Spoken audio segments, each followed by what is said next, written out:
Okay, welcome to session number 2 of 3 of Connecting Inner and Outer Transformation. Here in March, in 2024, in the middle of March, I was thinking about, the research context for this project keeps changing for me actually as the seasons change. We were talking a little bit about what's happening outside before you all joined us. And it's been very tumultuous here in Shishalt Nation territory on the west coast of Canada, where I am, where we've had snow and freezing, frostiness, and we've had storms. We've had power outages from snow and from wind. And today the sun's shining and the rhubarb's coming up. So it's very much a time of transformation here in this part of the world. And we all have our own versions of that wherever we are, both outside in the worlds that we're in and the places we're in, and also inside, perhaps. So welcome to this exploration of liminal spaces with experiences from this part of the world, from folks that are here in and around Vancouver, the Sunshine Coast. We're really excited that you've joined us here today. Here's our amazing co-hosting team. So Lily and Penny are co-hosting this cycle. You can see, and you'll hear more from them today if you haven't met them yet. But we also have this amazing team of other co-hosts. Stéphane is here today from La 27e Région. Maggie, you'll be hearing from more today than you have before, so that's really exciting. Payvand is here, working the behind the scenes like a boss. And then our other friends are sleeping probably because it's in the middle of the night where they are. So I'm so grateful to be in this community with them and with all of you who've joined us as we explore these spaces together. And as I said, we're at session 7 of, we're not quite sure how many yet, 10 for sure, maybe more than that, halfway through our Connecting Inner and Outer Transformation. We now know the TBC will be called, I think, What's Working-ish, with Francisca and I. More on that soon. And it will start in April. But for now, we're here. And at the end of today, Penny will share what's up for the next and last session in Inner Outer Transformation. And here's all the links, handy links for you to find out how to register for the next session, to get in touch with Payvand and I, to find out more about the project on the website. You can see the recordings from previous sessions, read about some of the things that we've been writing in Medium. And if anyone wants to join us in that writing space, please let us know. We're happy to hear from you there too. And then more about the research process is also there. So hopefully you can find your way and navigate your way to wherever you might like to go. And with that, I'm going to hand it over to Lily to get us going for today. Thanks, Lindsay. Hi, everyone. It's good to see all of you. And good to see folks, new folks too, that maybe I haven't met yet, but looking forward to connecting with you and for our session today. So thank you so much. Just wanted to start with a hello. I'm calling in from Lenape territories, which is near New York City, which is not normally where I am, but I'm currently traveling and visiting my brother, his partner, and my 6-week-old niece in the city here. And yeah, very excited to connect with you all. Normally I'd be calling in from the unceded and ancestral territories of the Musqueam, Squamish, and Tsleil-Waututh peoples in Vancouver, BC. And just to give a bit also more of a context for folks who are far away from Canada, from BC, from British Columbia. So in this region, or in this province, there's 204 First Nations on whose territory BC is located. And his communities represent 32 nations, languages, nation languages, and nearly 60 dialects. And so the term of specifically where I'm usually working, calling from around being unceded, means that the land was never legally given up to the crown. And living here has definitely called me to reckon with the colonial past, and also in the words of my dear friend Chief Lianjo, who is a hereditary chief from Squamish Nation, to open open myself up to curiosity about what else might be possible when we center well-being for the land and for current and future generations, as well as thinking about how we might reckon with past and ongoing harms that are being done through colonial systems. So for me, it's been an invitation to heal and let go, and to also reflect and process and interrogate my own complexities around my mixed identity. And yeah, I feel really grateful to be able to have been invited to do that by the aspect of living in this region. So just wanted to give gratitude, and also gratitude to the land for all that it teaches us around cycles and transformation. I can go to the next slide. So this is the second session of this cycle on connecting inner and outer transformation in the public sector. So the first session, which was on February, I can't remember now exactly, February 20th, I think. We had a session around the foundations and kind of what it is that what we mean by kind of what we're reckoning with when it comes to inner and outer transformation in the public sector. And I'll give more of an overview of that in a little bit. And we heard from a few folks from the field, from Penny, who is co-hosting this series, as well as Ingrid and Derek, around what it's like for them to do this work, and how, and kind of the things that come up for them as they navigate spaces of transformation and create spaces for transformation to occur. We also named some really important aspects of the systems that we're working in terms of the harm that they might be causing, the colonial legacies and ongoing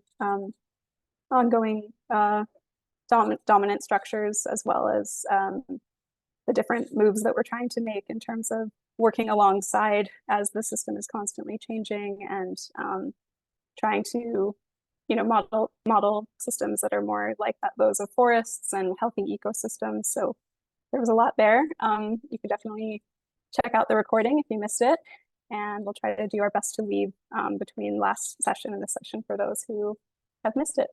But so we're currently in our session 2 on liminal spaces, and session 3 is coming up next month. So welcome. Next slide. So today we are practicing a few different things. So pushing the boundaries of our own understanding, sharing cross-culturally, showing up with generosity and our best listening, and positioning ourselves as learners, not experts. So we're all here with different practices, different perspectives, different contexts that we're in, different understandings of what transformation means, and different kinds of transformation that we're working on.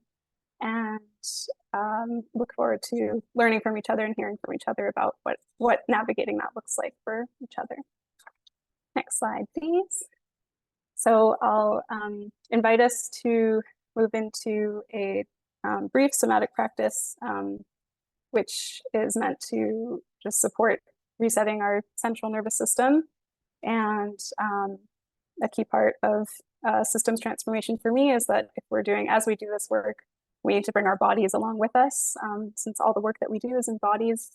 And so delving into somatics has been something that I've been interested in for the past few years. Still learning quite a bit in this, but try to offer different somatic practices here and there when I can. So for this one, I invite folks to, you can start by planting your feet on the floor and just feel the ground supporting your feet, and your chair supporting you as well if you're in a chair.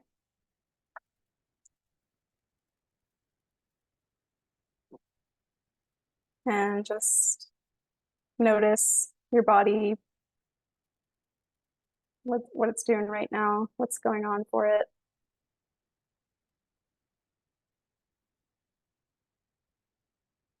And the practice that we're going to today, there's 2 options. So one is, and I'll guide you through them, is to twist in both directions. Or if that feels uncomfortable or like too much, it would be to modify it by just moving with your eyes in either direction. And the idea with the twist isn't to overextend ourselves and do like a real big back cracking twist, but rather to go to the limit that we can, knowing that we know our body's own limits, and respect those for today.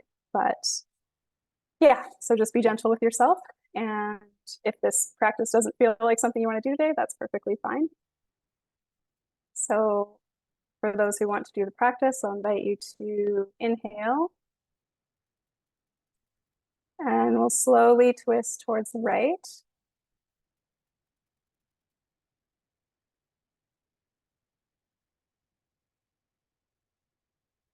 And as you find where your edge is for twisting, see if you can just look with your gaze as far as possible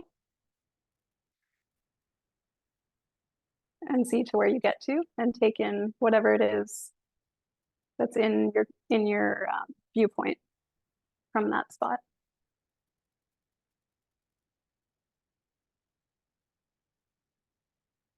And then we'll slowly come back.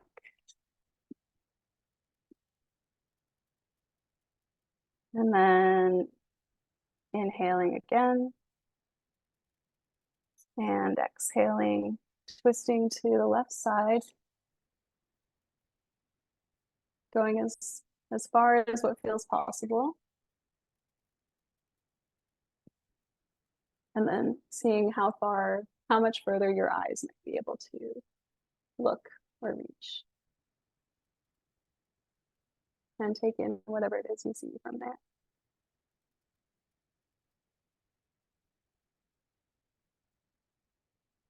And slowly returning back. Invite you to move if you need to move anything. If you want to stretch, stretch. And I think on the next slide, we're ready for going into a breakout moment. So in small groups, you'll introduce yourself, where you're calling in from, and in the spirit of liminal spaces and spaces of transition. The third question is, what's something in your work or practice that you or your team or organization are letting go of and or cultivating? So it might be something that you might have something you focus on that's more in the letting go camp, or something in the cultivating, or maybe there's a relationship there between the two. So I'll send you off and see you back here in a little bit, in about 8 minutes or so.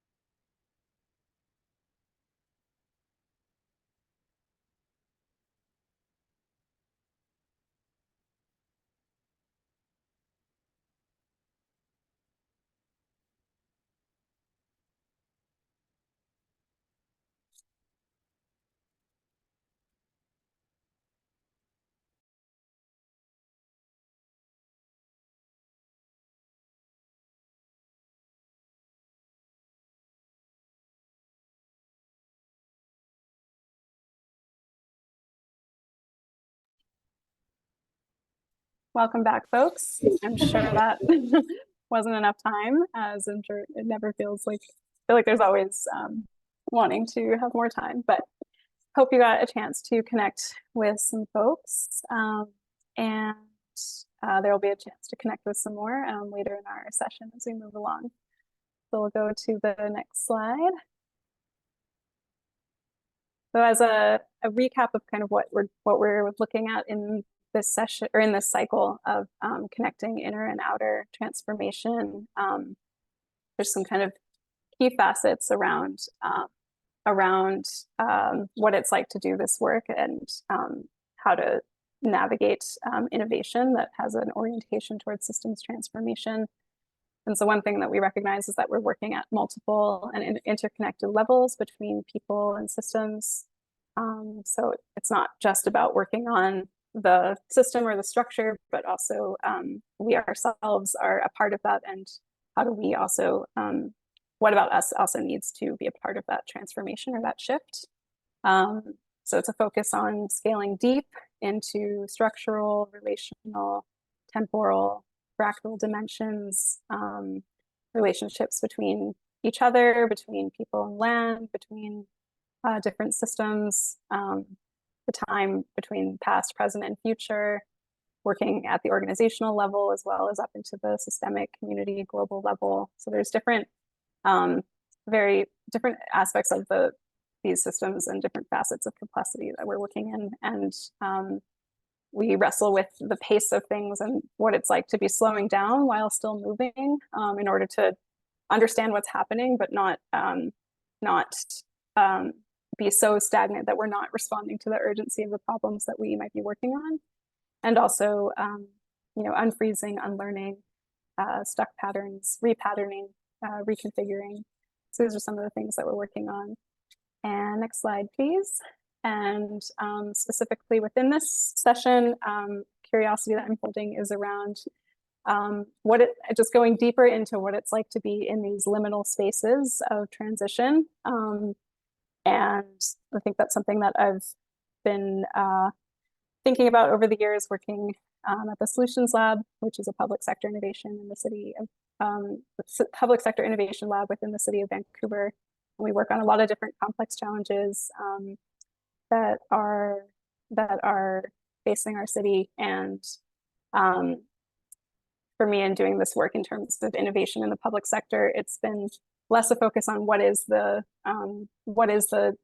new innovation or the next thing that we're doing or the new solution, and more about what are creating the conditions for transformation and shifts to occur. And so that's kind of been where I focused a lot of my thinking and energy, I think, is around what kinds of portals do we need to be creating, whether it's labs or learning spaces, communities of practice, and what kinds of things are we doing within those spaces to help tend to transformation. And some of that work feels like a lot of like letting go and shedding and becoming unstuck from different patterns, and then also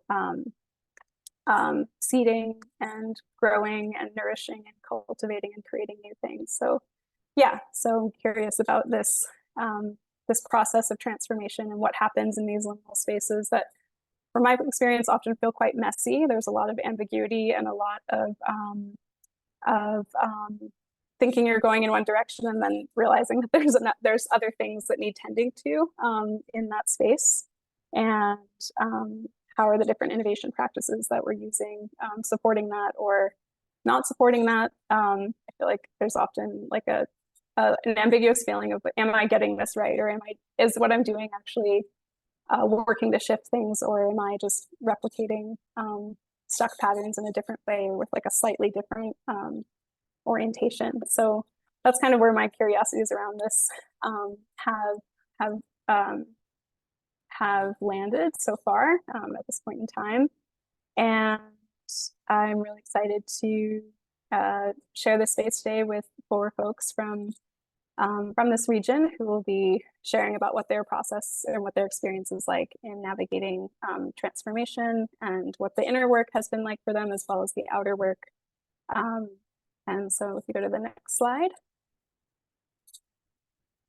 Yeah, so these are just some questions that are kind of guiding the cycle. So what kinds of forms does inner and outer transformation work take? And what are we inviting people into when undertaking this work? And how different people conceptualize and approach this kind of work. And go to next slide. So we'll hear from 4 amazing practitioners today who work in different aspects of the public sector, educators, researchers, scholars, public sector practitioners, planners, dreamers, storytellers. Yeah, a lot of really amazing folks. And we're going to hear from each of them. It'll be a similar format to the last session for those who were here last time, where folks will share for about 8 to 10 minutes, and then there will be an image that kind of reflects, that encapsulates the work that they do. And then we'll kind of weave through we'll go through the different speakers, and then afterwards give you all a chance to connect and share kind of what comes up for you in terms of your insights from what the speakers have shared, and then have some time for a larger group discussion, hopefully. So without delaying further, I will pass it to Laura to introduce yourself. Oh, one thing I wanted to mention too, actually, is that there are, sorry, Laura, before you get on, towards the end of the slide deck, we have the bios for each of the speakers, so you can connect with them or read more about them, and also follow different links for different things that they're working on. Okay, I will stop talking and hand it over to Laura.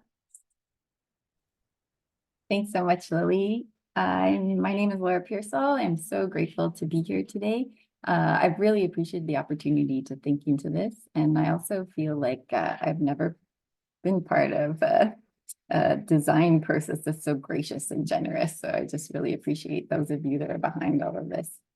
I'm a white settler, mainly of Scottish and Irish ancestry, and I'm very grateful today to be living on the unceded territory of the Sechelt and Squamish people on the Sunshine Coast in British Columbia, Canada. My background is as an ecological educator and researcher, most recently teaching in the Faculty of Education at Simon Fraser University, teaching grad studies to mainly high school and elementary school teachers out on the land. I've also been involved in starting and researching 2 public elementary schools, which are kindergarten to grade 7 and focused on ecological learning. I am also a brain injury survivor, so I'll be reading my talk today. We have limited time, so I'd like to focus here on talking about 2 pivot points, or as Lily was saying, I really like this idea of portals. 2 portals into system transformation that have ecological reconciliation as their aim. Education is a political endeavor. In my field as educators, we frame where students put their attention. Certain cultural imperatives dominate and others are dismissed. Unfortunately, here in Canada, this has resulted in a legacy of cognitive imperialism or colonization of the mind, so to speak. Such that one culture, modern Western culture, is seen as legitimate and validated and empowered, and others are silenced and ignored. So as someone who's interested in system transformation on an educational level, I can see that we have the potential to instead foreground concepts and teachings that resist and counter colonial ways of being and knowing. When it comes to the land here in Canada, I think one of the most powerful ways to counter this cognitive imperialism is to resist the doctrine of discovery, which, as many of you know, was international law that treated this land as terra nullius or legally unoccupied. This, of course, is racist and morally corrupt. Yet to this day, modern Western culture still backgrounds the fact that the land here is deeply embedded with Indigenous knowledge. The land is what Kamala Todd refers to as many-storied. I had the chance to work alongside and learn from various knowledge keepers from the Stalo Nation on their territory while teaching a graduate program for educators in the school district there. Nahahatsi, or Sunny McKelsey, who's a cultural advisor for the nation, has an incredible understanding of place-specific knowledge held in the land. And while traveling through his territory with him, we couldn't keep up with the amount of stories he had related to every spot. So one such story I'm going to make a link to here in the chat so that you can listen to it afterwards. I obviously don't have the time to go into the complexity and nuance of the story right now, but it comes from Amy Cooper of the Swali First Nation. And this story speaks to an ancestor from long ago called Liflakwe, who asked Hahals, who's a transformer in Stalo culture, to turn her into stone so she could watch over her people and the salmon in her territory. He granted her request, and this is her here in the photo I've provided on the left. She's on the far left. Many refer to her as the Mother Mountain, standing as guardian over her lands. I share this as an example of how Stephen Point from the Stalo Nation says, our Constitution is written on the land. And we can deeply feel how this counters the violence of colonization, such that the land is not empty or a simple setting for learning. It is the furthest thing from this. It is an agent of moral orientation to the world, offering ongoing lessons as to how to live in right relation. So in my time doing this work and hearing some of this knowledge, I found myself changing my practice to be co-teaching with the mountains and the rivers and other members of the land. And as we were gifted some of these stories, the teachers themselves were inspired to change their practice in various ways. Dr. Ethel Gardner, who's a knowledge keeper with the Stalo Nation, encouraged the teachers to learn the language of the land as well, as she shared with us the many ways that land, language, and culture are so intertwined. So the teachers took Hokomelam classes and others worked with other leaders in the Stalo Nation to do riparian work, and still others created units with their students and their families to connect and learn from the salmon. So outwardly transformation was happening, but inwardly large shifts were occurring as well. The inner and outer aspects of transformation were becoming very intertwined. And this is connected to the land. Thich Nhat Hanh speaks of the concept of interbeing, so encouraging us to see the cloud floating in this piece of paper. As without the cloud, there is no rain. Without the rain, trees cannot grow. Without the trees, there is no paper. So the cloud and the paper inter-are in ways. The same is, of course, true for us as humans. Without the cloud, there is no food, no water. So human and cloud inter-are. All this to say that for us learning from the nation, we felt this sense of interbeing with the land in new ways. What was happening on the land and to it, we felt it in our bodies. And conversely, our shifting perceptions were influencing new ways of being and acting on the land itself. Learning stories such as that of Leaf Lequay, we grew to understand her presence in our lives differently. So I added this piece in the middle. It's an art piece by David Campion called You See Machiem. Leaf Lequay looks out over her people. And this work was created to explore how Leaf Lequay has been treated by settlers as a scenic backdrop for industrial and agricultural progress. So after our time learning on the land and listening to the story of the place, it was no longer easy to other Leaf Lequay as pretty background scenery. She instead was a force, drawing us into relation and responsibility. She made us pause to consider how we are standing in our lives. And so during this knowledge sharing, we were invited into tending different truths that shift from seeing an empty valley to instead one full of active teachings and teachers. It's also helped us to understand a larger sphere of potential beings beyond the human to which we felt ethically answerable. Through this work, I grew to understand how important it is for system transformation of any kind to challenge harmful colonial fictions which embed themselves in our minds, continually perpetuating the silencing of these land-based laws and libraries. The second concept I've tried to foreground in my life and practice is a discipline of listening to the more than human, so anything beyond human creation. So again, cognitive imperialism shows up here in that, as Christopher Maines points out, to say nature speaks to me strikes most people as semi-psychotic.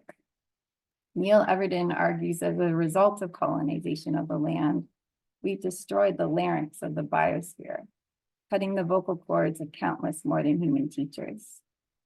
My point here is to counter this, work with the practice of listening. Christy Belcourt says, how can we know the stories the land holds unless we know how to listen? For myself, this means asking, how is my purpose here getting in the way of what place has to teach? And moving from teaching in and about and on the land to instead to try to teach from and with it. Of course, there are many questions here I don't have the time to fully get into around equity and access and how to do this work in highly urban spaces where the more than human is silenced. But one quick example of this was an undergrad program I taught around Still Creek in Vancouver, which is one of 52 hidden streams in the city, which were paved over in its development. Parts of this creek have now been daylighted by the city, and lots of work has been done to heal these sections of land and water, such that in some years the salmon has finally returned to the creek. The students in this class decided to create educational programs and material to help visitors in the area attend to the voices of the lands and the water and their inhabitants. So the third image here is from a student project trying to guide visitors to the eyes of a salmon to experience the subtle and complex ways of knowing that come from listening well, such that we are not just learning about the creek, but from the creek itself, reorienting to waters that have literally been paved over and silenced. This example, I think, is fitting for my pivot points here, which aim to daylight the streams of consciousness in our own minds and uproot those that are paving colonial futures forward. This work requires hyperactive vigilance, such that we are practicing ways of knowing and being that circumvent destructive relationships with the land. From my experience, this can transform what we think is knowable, seeable, doable, and possible. Thanks for your time.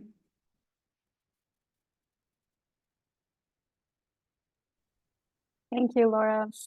Wow, there's so much in there to reflect on and respond back to. I love the part about the agent of the land being an agent of moral orientation to this world. So we'll have some more time to connect afterwards, but I'll hand it over to Shagufta to speak next. Greetings, everyone. My name is Shagufta Pasta, and my name Shagufta means a blooming flower. And today I'm going to be talking a little bit about what we bloom into and change into. The kind of transformation I've been working on in the public sector is supporting folks to come to their commitments with more centeredness and self-regulation, with more joy rather than fear, with less activation, and with more choice, moving towards our longings. I've worked, in terms of introduction to myself, I've worked in the public sector as a planner, and alongside the public sector as a coach and an educator, where I work with organizations and leaders to help birth new ways of being, and particularly when it comes to embodying their equity commitments. And I have a background as a doula, and so that practice as being a doula is really what informs a lot of my coaching and my organizational work. Regardless of context, what I find is that the transformation many of us are longing for is to work with greater trust, with greater collaboration, to work across silos, and to embody our equity commitments with greater ease. And the barrier to this work is not necessarily a knowledge gap. In fact, in many cases, I think it's not a knowledge gap. We've learned and we've read and we've taken in a lot of information.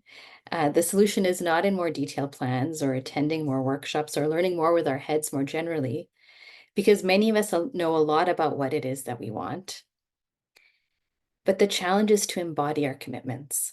The inner work we need to create the outer change we desire is to transform ourselves so that we can make different choices in situations of pressure rather than reacting in habitual ways of being.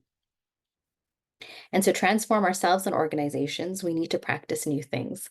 I loved the slide in the beginning about what we're practicing today, because in somatics, we say we are always practicing something. And so the question then is, what are we practicing?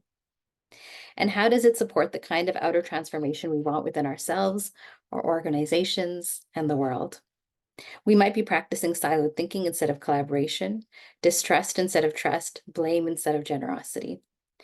For some of us, the way we react under pressure or our conditioned tendencies might be to move away, to protect ourselves, to protect our work, protect our teams, to move towards in anxious and stressed out ways, or to fight, to move against. As an organization, we might have our own somatic shape that we take on and that we can get stuck in. And this might not be true for all public sector projects and teams, but from my experience, the shapes that I've noticed is that we are often very risk averse, we're often very quantitative data driven, we're precedent seeking, and we're often very siloed. And so that's a shape that in many cases we're very rehearsed in taking on. And if we want something new, we need to practice different shapes. And so in my own work with organizations, this is what I found, that our conversations can easily go sideways despite wanting similar things. We can feel triggered. Relationships can fracture. An experiment in trust can dissolve easily because we got activated in some way that was not in alignment with our values and beliefs. And so part of my work is to help people practice new things. And to practice something new, we first need to have awareness of how it is we react. The Jungian scholar Arnold Mindell calls the things that fuel our anger and upset as wood to burn. And he calls wood all the things that need processing, the old wounds that need resolution. Burning your wood then means working on these issues, understanding them, being mindful of the things that knock you off balance, and managing the emotions and reactions that follow. It's a lifelong journey. One of the most helpful things in helping you work with your wood piles is knowing your first signs that you're getting activated before you're in a full-scale reaction. And so it means developing a deep awareness of your emotional states. And that, again, is a lot of the work that I do in one-on-one spaces and small group spaces. This developing a deep awareness of your emotional states is important when it's not just a full fire, when it's just wisps of smoke. And when you see those signs, learning to address what's going on before the fire continues to burn. So for me, I've learned my stomach starts to hurt, my fingers tingle, I feel hot, and that's when I know I'm not in the most centered place to engage with others to create the change I want to create. An example of my work is supporting folks in lowering their activation energy and resisting our deeply ingrained tendencies to react.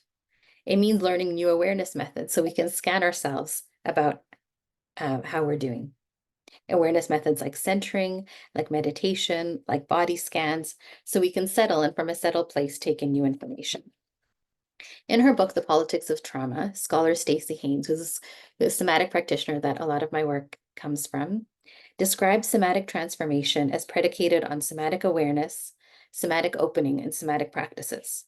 Somatic awareness is our deeper awareness of our soma, which is a Greek word that means our living organism in its wholeness.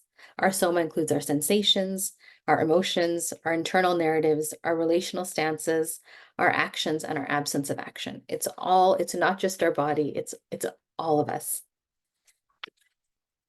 And so somatic methodologies posit that change happens through our tissues, our somas, rather than through other verbal cognitive methods, such as changing our framing, changing our language, and our thinking differently.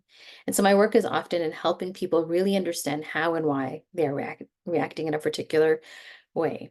And so how I approach this work is realizing that I am also part of this picture. A coaching tradition that I'm really informed by is a liberatory coaching tradition. And liberatory coaching is really about listening, seeing, feeling, and sensing in multiple dimensions to someone's essence and what they're being called to evolve into. It has a liberatory coach self-reflect and do their own work around transmuting their individual and generational trauma, nurturing clear boundaries, and being able to show up with a clear and authentic presence. It puts healing on a continual and evolving process, sees a transformative and compassionate justice as integral to a world that we want to create, and celebrates little moments of liberation on the path to big liberation.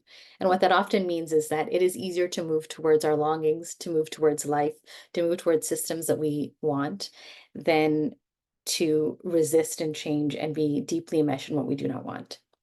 Liberatory coaching invites us into relationship with and connection with all our relations, our cousins, our siblings, our neighbors. It invites us into relationship with ourselves and land, and recognize how all of these sites are shaping us.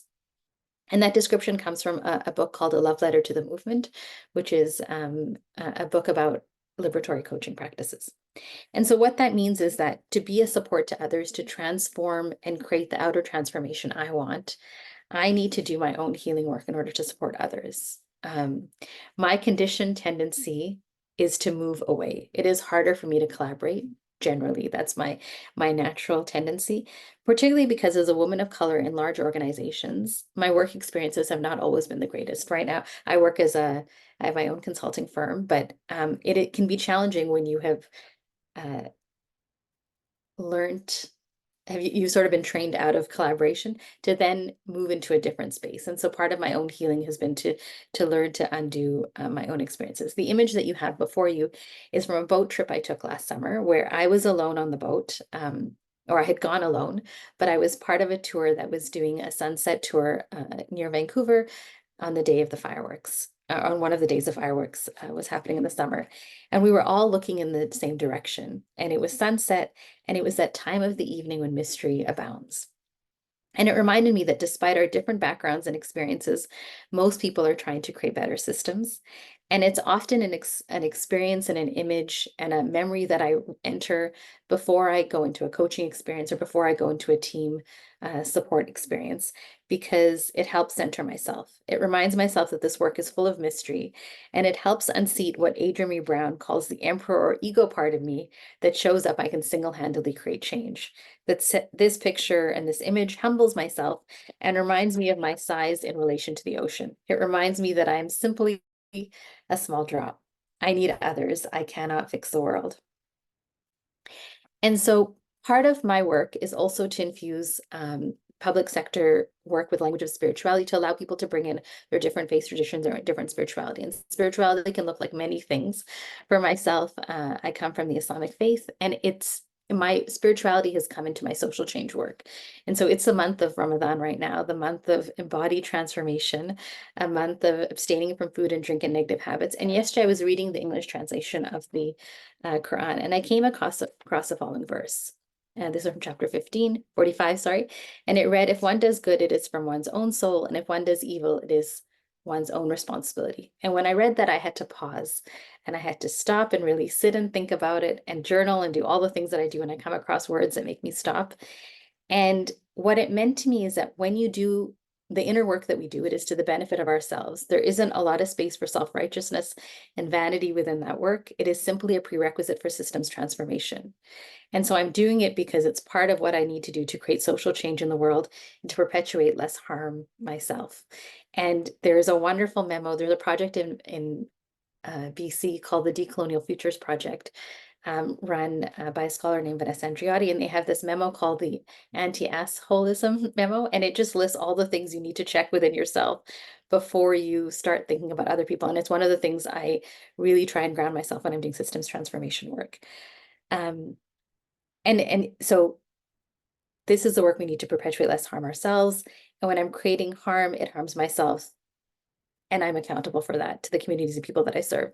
And so that's sort of my approach to systems transformation, that inner work is integral to outer transformation. It is so integral and mundane that it's almost banal, but it's so hard and lifelong. And it just starts with the minuscule moments of noticing oneself. Thank you so much. Thank you, Shagufta. I'll pass it on to Maggie. Thank you, Lily, and thank you, Shagufta and Laura. This is such a gift, and to be in this space and to hear from you. And I will explain that in a little bit more detail. So my name is Maggie Lowe, and I work at the University of British Columbia. I'm calling in today from the unceded territories of the Musqueam, Squamish, and Tsleil-Waututh peoples, aka Vancouver. And I'm an assistant professor. I have mixed European and Indigenous ancestry.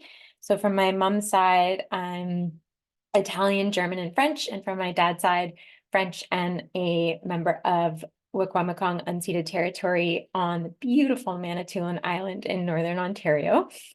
The image that I chose is a turtle, and I admittedly do not know much about turtles, but I keep coming back to this image for presentations and talks and lectures, and a few people that know me have seen this image many times. I'm not sure that it encapsulates the work that I do. I think it does, but really I'm being a bit selfish because it really just brings me a nice sense of calm and ease, and like everything is going to be okay. So that's why I put this image here today. It does remind me of, I love being in the water. It reminds me of the love that I have for the human and non-human world as well. And it also does bring up meaning in terms of creation stories and how the earth was created. So in a particular creation story, when Sky Woman fell from the sky to the earth was only water. And so the turtle let Sky Woman be on their back while all the other sea creatures figured out how to make land for Sky Woman. So I also bring that with me. And also it strikes me that turtles are slow but steady, patient, and wise. I don't know if that's true, but I'm projecting that. And these are the things that I'm trying to cultivate in myself these days. So that's the image you see. So in terms of the outer work that I do, I work on, I'm an educator and a researcher. And in that space, as an educator and researcher, I work on transforming education around for the planning profession, which is no tall order. And so planners, of course, go on to work in many parts of the public sector. Not all of them, but many do. And so as an educator, I do primarily a lot of this work by leading the Indigenous Community Planning Program at the University of British Columbia at BC, which is I'll call the ICP program, which we run in partnership with Musqueam Indian Band. And I also teach a required course to all planning students coming into the School of Community and Regional Planning called Reconciliation and Planning. And so the kind of aim and goal of the ICP program is really to train a new generation of planners to do better, to work in better relationships with Indigenous folks and Indigenous nations, organizations, and to break from the colonial legacies. I'm not going to go into a ton of detail. I could talk about ICP all day, but basically at its core, a lot of this work that I do with an amazing team helps to facilitate student learning that focuses on Indigenous ways of knowing, being, and doing. And we do that very much in place. In place mostly on Musqueam territory. And then through practicum placements, students are able to work with different nations across BC. And so that's a bit about what I do as an educator. As a researcher, I'm a community engaged scholar. Meaning that I like to explore and investigate questions that are driven by community partners, community needs, community curiosities, community being broadly defined. In my work so far, that's meant, looking at questions around urban Indigenous housing for Indigenous organizations, community land trusts for nonprofits, and I'm starting to work more with First Nations around energy transitions. And I'm also have the pleasure of always continuing learning about how to be an action and applied researcher. So in my work, I have the great pleasure of collaborating, teaching, and learning from bright, enthusiastic, oftentimes skeptical and critical, in a good way, emerging scholars, planners, and researchers. And in this space and in my practice, and whether I do it intentionally and sometimes probably subconsciously, I try very hard to encourage my students to do the inner work that they need to do to work in these spaces and to decolonize planning systems and practices. Decolonize is a really big word. I'm not going to unpack that necessarily right now, but that's what I try to do. And I, as best I can, encourage them to recognize the agency that they have as individuals in the systems that they're working in or that they will be working in. And my work requires a lot of trust building and relationship building, and then nourishing those relationships, both trust and relationship building with students, which I take I take my role as an educator very seriously and humbly. And also a lot of nourishing relationships between the colonial institution of UBC and First Nations governments and communities. And so what I kind of wanted to kind of, I guess this is actually a little bit of a lament, to be honest. It's a bit of a vent in where I am right now, because I'm not going to lie, this work can be really tough at times. And it's, I feel like I'm a good person to do it, like one of many really great people to do it. As I would say, relationality is a key tenet of my practice. Is actually probably a key tenet of my being, of my cells. So I think it's one of my strengths, and so I think I'm the right person to do it. it's hard. And so I guess I'm coming to this really with, in terms of inner work, a lot of questions. When I sat down to think about what I was going to talk about, just all of these questions just keep coming up, not necessarily answers. So I'll ask a few of them in the time that I have left. So a lot of the inner work has required, that I do has required, patience and an ethics of care. And really realizing that a lot of that too is, having patience and ethics of care with ourselves, and with myself. And so one of the things that I've been noodling on recently is how to be relational, and have that care, but also setting my own boundaries, in terms of how do we keep this energy alive for this transformation work that we're doing, because we all know that this transformative work, it's for the long game, so how do we sustain ourselves? How do we stay nourished so that we can keep on doing some nourishing?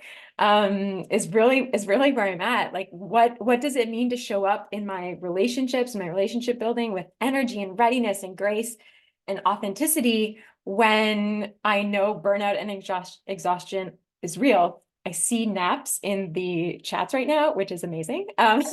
So people are sending answers and what they do, which is exactly what I wanted. And so I don't have answers, unfortunately. One of the practices I've been trying to cultivate more regularly has been to be as present as I can in the moment, and not letting the world pass me by. One way of trying to do this is finding those connections to place. So I do feel very lucky. Like, for me, I feel connected to this land, to this coast, to these waters. Even though I wasn't necessarily born here, I wasn't born here. I spent my formative years in Ontario. Yet here and in Ontario too, but we are privileged to learn from the teachings and histories of Indigenous colleagues and Indigenous peoples that have lived here for thousands of years. So I find so much, that brings me so much.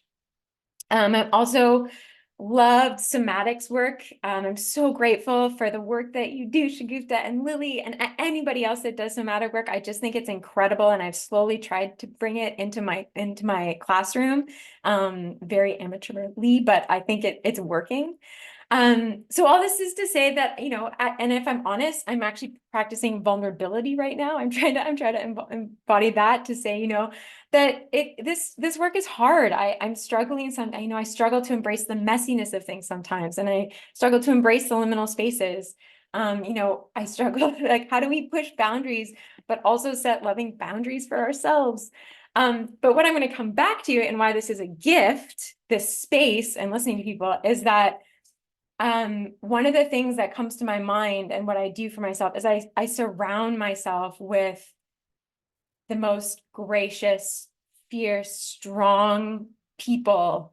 A lot identifying are women, just saying. And that brings me so much strength. And so I would say, if you are in those spaces right now, I don't know if anything that I'm saying is resonating, but if it is, finding your people, and finding the people to do this work with and share with, I think is so important, or it's really important to me right now. And I love, Shagufta, that you mentioned a love letter to the movement. Finding those voices that speak to you or make you feel like you're not alone, and that you're doing this work with other people, I think is so important to that inner work, which leads to the outer work.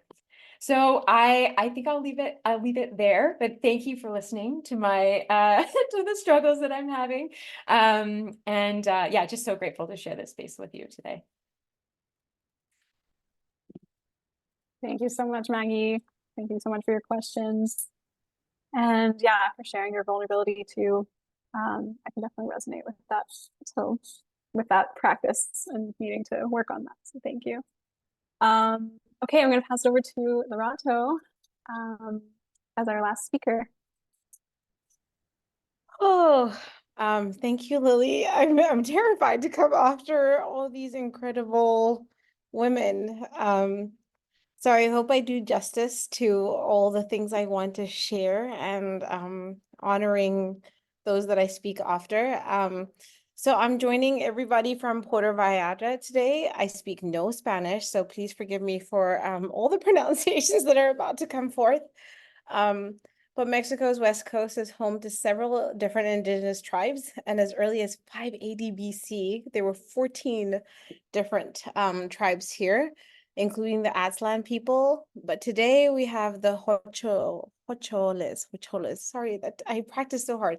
Hocholes as the main group that are significant and have significant presence in Puerto Vallarta in Mexico. I asked everybody about how to do a land acknowledgement, and I speak no Spanish, so everybody kind of looked at me like I was speaking Greek.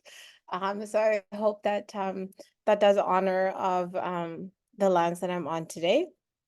Normally, I would be joining you from Vancouver on unceded and unsurrendered Musqueam territory.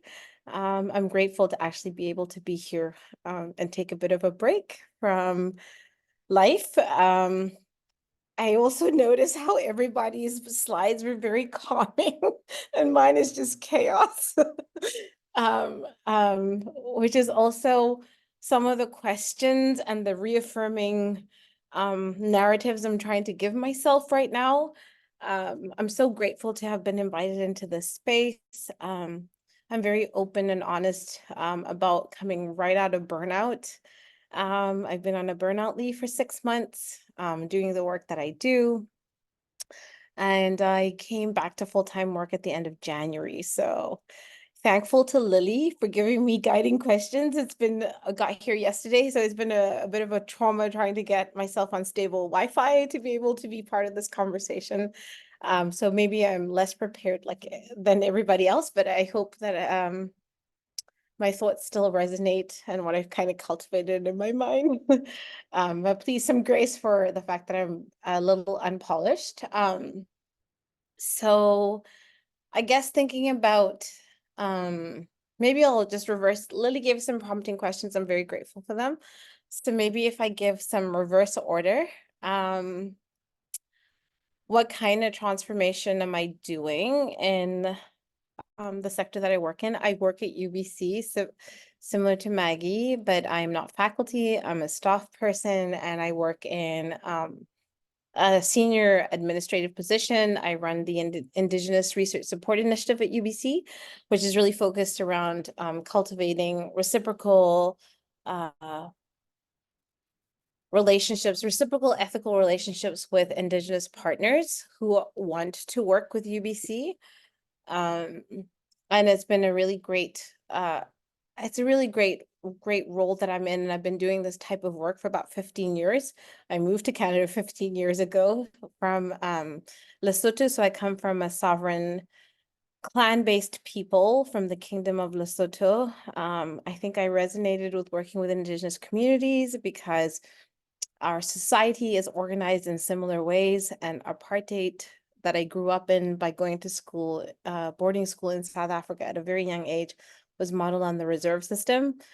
And I wanted to find a place in the world where people were hated as much as we were and were subjected to the same type of colonial institutional racism that we were. And I remember reading at a very young age about what was happening in Canada and Australia, and thinking, okay, well, maybe I can live there someday and find solutions that I can come back and bring back to my people to make society more just, more inclusive, and more anti-racist. Even though Lesotho wasn't part of apartheid in the colonial system, we were entirely landlocked by South Africa. And so I went to boarding school in South Africa in grade 2. And so I lived in a country where it was Black-led, kin-related, relationality. My accountability as a person or as a member of that society was based on my clan and my clan responsibilities, to going to school in South Africa where my very existence, my identity was based on the color of my skin. And it was jarring. I just didn't know what to do with that. And so for me, from a very young age, I was very determined to figure out how to make things better, because as soon as we crossed the border, we were different people. I remember I was 5. We went to a coffee shop with my mom. And my mom said, we're going to sit here and we're going to be served coffee and the pastries we ordered. And we were not served. We were still sitting there and it was almost 3 hours. And I was like, Mom, can we go? This is embarrassing. And she was like, no, because I'm not South African. I'm not part of their legislative construct. I'm a Mosotho woman, and I want coffee and I want pastry and I deserve to be served. And so we sat until the waitress eventually came over and told us that they don't serve our kind. And my mom was very clear about what her definition of our kind meant and who we were. And so everywhere I go and every room I walk into, I carry my ancestors, I carry my mother, I carry my children. I'm a single mother by choice. I have 2 young children, my little boy, my toddler is in the background singing here.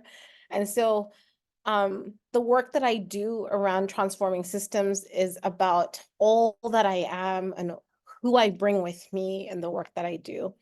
But on a daily basis, I guess my job is about transforming research and including and creating inclusive spaces in research for Indigenous peoples on the lands that I live on, which is in BC, and for Indigenous peoples in BC. Okay, I'm gonna keep to the script because otherwise I'll keep talking as if we're in a conversation and visiting each other in my home for hours. The inner and outer work that's needed. I got into this work because of my lived experience, because of where I come from, because of my ancestors, and because of the shoulders of giants on whom I stand and I'm here today. My mom and my dad were only the first in their families to ever go to university. My dad comes from a village in Zanzibar, and my mom comes from a village in Lesotho. Before that, my grandfather, my mother's father, enrolled my mother in school by signing an X on an enrollment form into convent school. So that responsibility weighs heavy on my heart. And in just 3 generations, both my children are born Canadian. I never would have been able to envision or vision or dream that other than my parents and their parents imagining that future for us. But I guess for me, the inner work has been, and the outer work combined has been that I just firmly believed that ideas of equity and inclusion, anti-oppression, anti-racism were everybody's struggle and story, because I grew up where everybody was Black and looked like me and had gone through what I had gone through. And then I went to school in South Africa where everybody kind of, or the majority looked like me, but then there were this white majority that called us the minority, which made no sense. Who are imposing a system of oppression and racism that made me believe that it was everybody's cause for us to make it better. And I think that that's always been my fundamental idea, that my values are your values, because why wouldn't we want a more inclusive world, a more equitable world, an anti-racist future for our children? And I guess the reality is maybe not everybody shares that idea or that future vision or future foretelling. And South Africa got really hard for me. I was an employment equity lawyer. I was a labor relations lawyer, and we had this whole new constitution dispensation where I believed we were all working towards the same cause. And it actually became about who had more power, more influence, and more money. And at some point, it became too much for me. So I moved to Canada, where I believed that everyone had figured out the colonial question. Sorry, I don't mean to laugh. But I got here and I realized that that wasn't the case. I moved to Vancouver in 2019, and about 2 months in, I moved to my first, I visited my first reserve. It was the Hauset First Nation just outside of Tofino. I remember coming in round the bay. It was so misty. And then there were all these zodiacs and boats abandoned in the water. And then we walked into the community and there was just so much derelict bicycles and waste. And I just kept asking the question about like, how did this happen? And very, very, very quickly, no one had to answer me. I realized that the homelands in South Africa that I'd grown up in were actually the reserve system I was seeing. And I remember being so sure that I wasn't going home quite yet. And this is what I was supposed to do in that moment in time. And so I guess like my outer work has always been about inclusion, about anti-oppressive work. How do we dismantle systems of oppression? How do we dismantle systems of racism? Where I came from, we were talking about equity, racial equity. When I landed in Vancouver, it was about Indigenous sovereignty, but the principles and the values and the concepts were the same. And it was very clear to me what I needed to do. I've been very fortunate to work in government, in the nonprofit sector, Indigenous-led nonprofit sector, and then now in the academic sector. But for me, it's never been confusing about what it's about. It's about dismantling anti-oppression, anti-racism, and Indigenous sovereignty. I'm grateful that I've been up till this point, been able to do that in my career. The work that I do inside of the university currently is trying to convince the university that Indigenous-led, Black-led is the only way to actually understand what Indigenous peoples and Black peoples are experiencing, Black and African diasporic peoples are experiencing, and that within those communities are actually the solutions that are needed to transform and create change. I guess some of my values have been that I imagine that sorry, I see Lily's note. Okay, sorry, yes, I will, Lily, wrap up quickly. I imagine that the system was ready for those external perspectives, but I actually realized that our systems say one thing, but aren't actually designed for it. And so I look at the co-speakers that we've had, Maggie, Shagufta, and Laura before that we actually are trying to trailblaze and pioneer at a cost of our own mental health, our own physical health, and our own relationality and relationships, and trying to teach the system. Or actually, I was looking for an image too that like held the system, right? How we hold the system as the people who are brave enough right now, not smart enough, but maybe just only brave enough to do it, right? And so I think that the burnout has, and this image of chaos has really reflected for me that I need to take all of that. There's anger, there's anxiety, there's relationality, there's joy, there's abundance, there's friendship. There are these moments where you can be your full authentic self in Mexico, apparently. You have to take all of that and wrap it up and really choose what fits for you, what resonates for you, what aligns with your worldview, where you come from, who you are, and where you want to be. And the type of like example and legacy you want to leave for your children. Maybe you don't have children, for those who come behind you in your communities, in your kin relationships, right? And also to know that you are going to have the worst time. I'm coming out of the worst time. I'm super emotional about it. It's been hard. It's been hard to stay convicted, to keep the faith and believe that equity, anti-racism, inclusion, it matters. It matters for all of us. If I feel included, if I feel seen, if I feel heard, so do you in all of your multiple identities. So if you're in that place of struggling and questioning, I heard Maggie, I feel it all the time. Just remember exactly who you are and how you came into this, and keep pushing and stretching and holding and surrounding yourself with all the people who can hold you up so you can do that in the best authentic way. Like, I feel like I'm being held up in this moment, even though I don't know all of you. And I hope that that still didn't give us too little time. But I'm so grateful to be here and to be able to share. And thank you so much for being invited. Sorry. Okay. Thank you so much, Lerato. I'm sorry that I had to, yeah, keep the time. I wish I didn't have to worry about it, but I really, I really appreciate what you shared and really resonate with it. And there's a lot of reactions in the chat too about, just sending love and how much this really does weigh on the body for those who are being brave and working to try to transform these spaces. So thank you, and thank you to all, to Laura, Maggie, and Shagufta who came before as well. And unfortunately, we don't have time for breakout groups, which, I apologize, time has been slippery.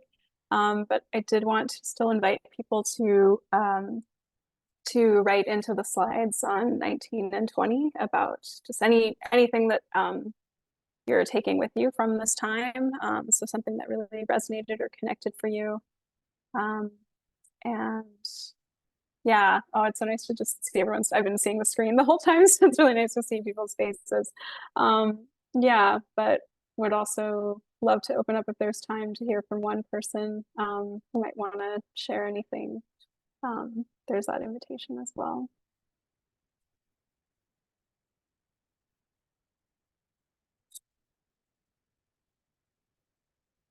I'll give you a couple minutes just to sit with everything.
You're on mute, Lily.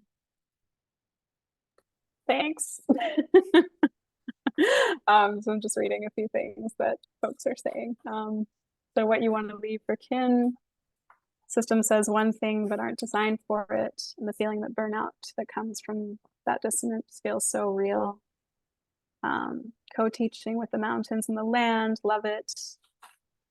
The change starts with you, but you don't have to put all responsibility on yourself to change the world. We ourselves are part of the structure. What do we need in order to become part of that transformation?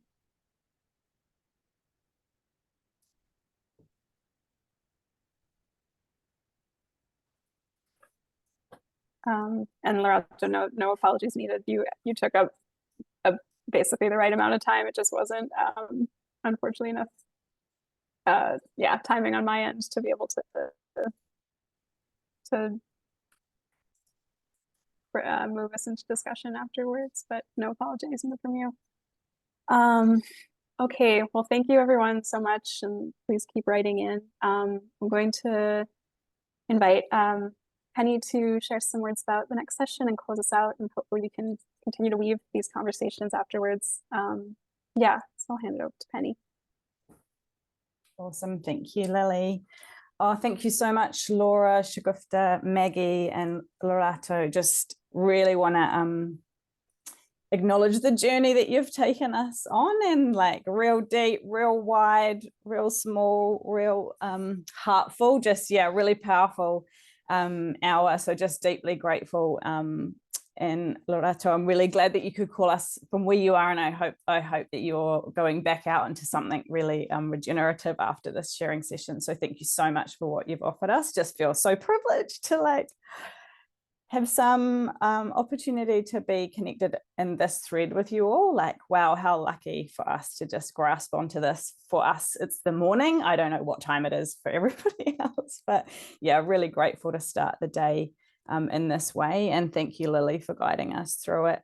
I'm really lucky to just quickly share, if we can jump to the slide for next session.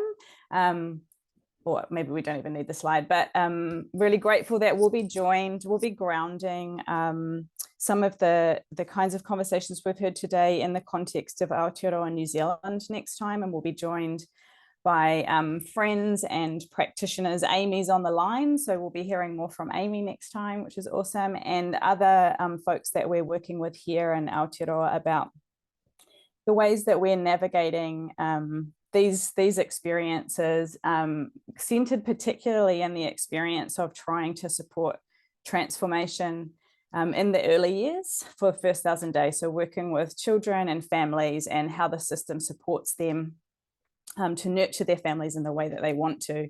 And one of the things I just wanted to make the connect to is listening to place and practicing in different ways, and the fact that it's hard. It's really hard, but also finding people to share the journey with, because the platform experience that will be shared next time is really about, yes, it's about how can we change systems, and it's about how do we create safe spaces where we're doing that in a collective way, where we can help each other, keep each other sane, create places to have these kinds of conversations as we go. So really grateful for the opportunity to share that in the third session and make connections to what we heard today. So you can register for that session, it's in the chat.